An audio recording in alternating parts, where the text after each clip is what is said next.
press the bell icon for all the updates. Kapil Sharma ने बदतमीजी की सारी हदें पार कर दी जब हाल ही में उन्होंने ट्विटर अकाउंट पर स्पॉट बॉय के एडिटर विक्की लालवानी पर बरसाई गालियों भरी ट्वीट्स। उसके बाद वायरल हुआ उस फोन कॉल का रिकॉर्डिंग जिसमें कपिल ने विक्की के साथ इतनी घटिया बातें की कि हमें यकीन नहीं हो रहा कपिल इस हद तक जा सकते हैं।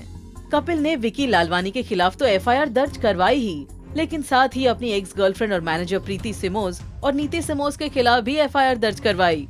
और इस मामले के बारे में जब प्रीति से पूछा गया तो उनका रिएक्शन कुछ इस तरह से आया। I was with Kapil for 8 years of my life. I think it was the most beautiful and glorious years of my life. Together we grew and achieved a lot, and then some decisions were taken last year and everyone went their separate ways. We were all connected in different aspects of our life. So when the relationship ended, it ended a lot of other things as well. Whether it was work or our professional equation or common friends, everything kind of got divided when we parted ways. Through the 1 year that I haven't been with Kapil, and clearly he has been with other people, his mental health has deteriorated very badly. I was wanting to speak about Kapil Sharma a couple of days back, but Neeti stopped me. I was in touch with him on and off. He reached out to Neeti. He has reached out to me many times on his normal days, wherein he has clearly said that he's going through a lot of mental pressure. He has told me that he is suffering from depression because of the decisions he has taken in his life and that he has not been able to deal with it. Those messages got to a point where I thought they were suicidal. I got really scared for him.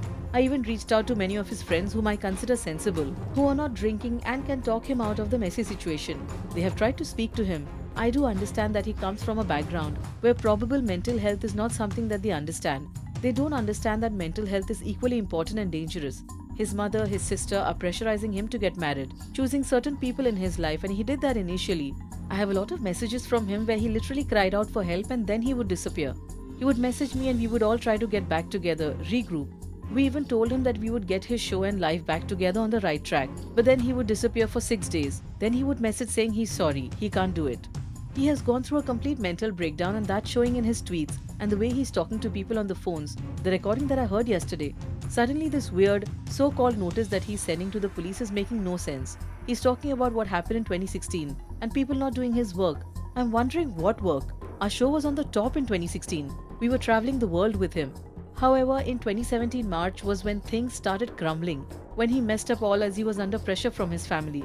He tweeted about that girl, he fought with Sunil on the plane, and the leaked information that he's accusing me of. I really want to ask him, which leaked information? In that conversation that he had yesterday with that journalist, he said he called him a zero actor. Is that leakage of information? He's talking to a journalist and talking about a woman like that. It is really sad. He's hallucinating. He's talking about Dawood Ibrahim and his wife. Aren't people realizing that he's not normal? And he has also talked about knowing Maharajas who kill Sher. Which Maharaja? What is he saying? Why isn't his family and his friends understanding? His friend who was abusing that journalist on the phone, his name is some Gurjot. I have been with Kapil for 8 years. I have never seen or heard about this guy and I was practically handling everything for him. इतना सब सुनने के बाद we are just speechless. We hope कि कपिल जल्द ही इस स्यापे को सुलझाकर बाहर आ जाए।